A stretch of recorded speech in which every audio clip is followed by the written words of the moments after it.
On the sun-drenched tarmac of a top-secret naval base, Admiral Thompson, a man whose presence alone could make hardened SEALs stand straighter, was conducting an inspection.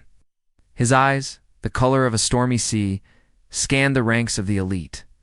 He was a living legend, a relic from an older, tougher era of warfare, and he believed the modern military was getting soft. His gaze landed on a figure that seemed out of place among the grizzled veterans and fresh-faced young men. A woman, standing with a quiet confidence that irritated him. She was Lieutenant Commander Evelyn Reed, one of the first women to ever pass the grueling training to join this elite unit. Thompson stopped directly in front of her. Smirk played on his lips as he looked her up and down. He leaned in, his voice a low growl meant for her and the few around them to hear. Well, look what we have here. They're letting everyone in these days. Tell me, Lieutenant Commander, he said, drawing out her title with mock respect. What clever little call sign did they give you, Sunshine? Glitter Bomb. Laughter rippled through the nearby ranks.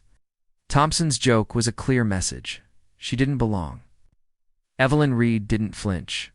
Her expression remained neutral, her posture unwavering. She met his condescending gaze with a calm that was more unsettling than any retort. My call sign is Iron Widow, sir, she stated, her voice clear and steady, cutting through the snickers. The name hung in the air, heavy and unexpected. Iron Widow. It wasn't cute, wasn't a joke. It sounded like a promise of something cold and final. The laughter died instantly. Admiral Thompson's smirk faltered, replaced by a flicker of confusion. The name was so stark, so devoid of humor, that it demanded an explanation.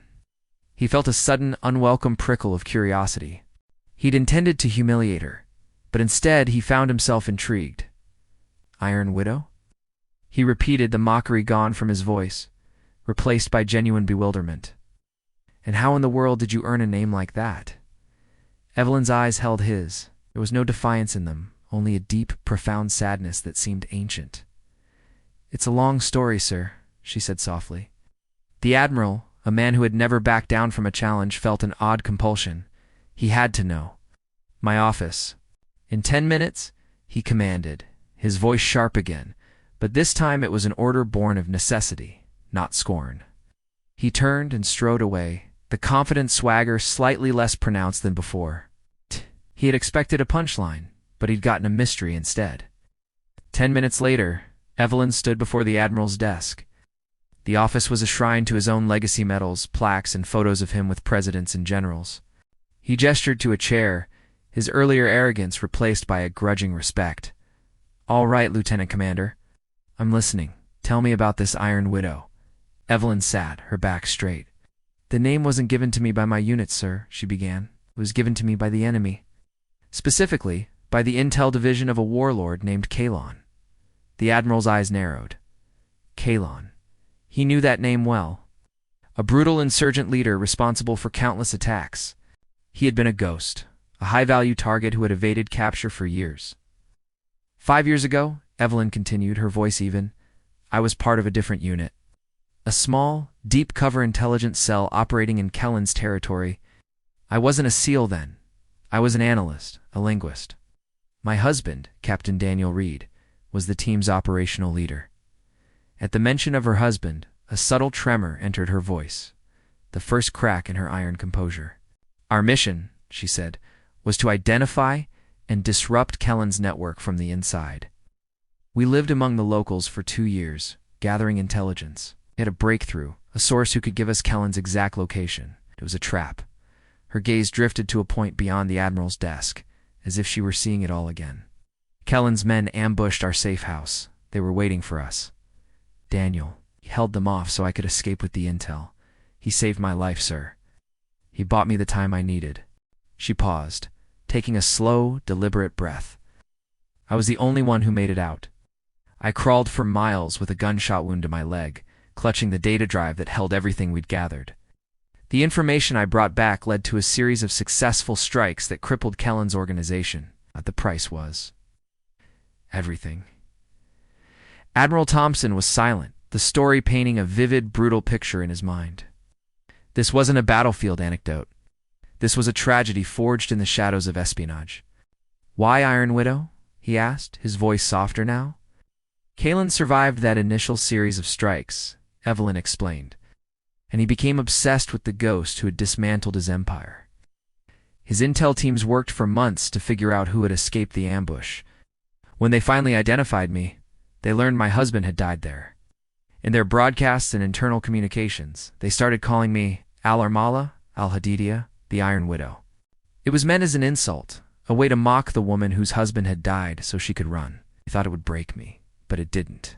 Thompson finished for her, understanding dawning in his eyes. Did the opposite. It became my purpose, sir, Evelyn affirmed. After I recovered, I requested a transfer. I went through every single selection and training program required. Bud, SSQT. Everything. I pushed myself harder than anyone because I had one goal, to be the one to finish what my husband started. I wanted to be on the team that finally went after Kalen. So when I joined this unit and they asked for a call sign, I chose the name the enemy gave me. I took their insult and made it my shield. I wanted Kalen to know that the Iron Widow was coming for him, and I wanted him to know my name. A profound silence filled the Admiral's office. The air, once thick with his arrogance, was now heavy with the weight of her sacrifice. He looked at this woman, truly looked at her for the first time. He saw not a token diversity inclusion, but a warrior forged in the crucible of loss and vengeance. Her strength wasn't just physical, it was a force of will, an unbreakable resolve. The call sign wasn't a joke, it was a declaration of war. It was in that moment that the full impact of her story hit him. He saw the young analyst, wounded and alone, crawling through the dirt. He saw the grieving wife dedicating her entire existence to avenging her husband. He saw the sheer, unadulterated grit it took to not only survive that, but to then volunteer for the most punishing military training in the world. He, Admiral Thompson, the man of iron, felt his own foundations tremble. A wave of dizziness washed over him. He gripped the edge of his desk, his knuckles turning white and slowly. The legendary SEAL Admiral sank into his chair, his head in his hands.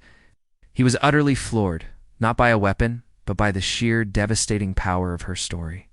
He had tried to belittle a warrior, only to find himself in the presence of a legend far greater than his own. When he finally looked up, his eyes were filled with a new, profound respect. The mockery was gone, replaced by awe. "Lieutenant Commander Reed," he said, his voice thick with emotion, "it is an honor to serve with you." From that day forward, no one ever questioned Evelyn's place in the unit again. The name Iron Widow was no longer a mystery or a whispered curiosity.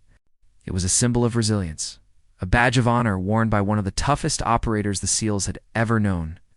And for an old admiral, it was a humbling lesson that the heart of a warrior can be found in the most unexpected of people. Thanks for watching today's story. We hope it moved you as much as it moved us. If you enjoyed it, please give us a thumbs up, and don't forget to subscribe and hit that notification bell so you never miss a new video. We'll see you in the next one.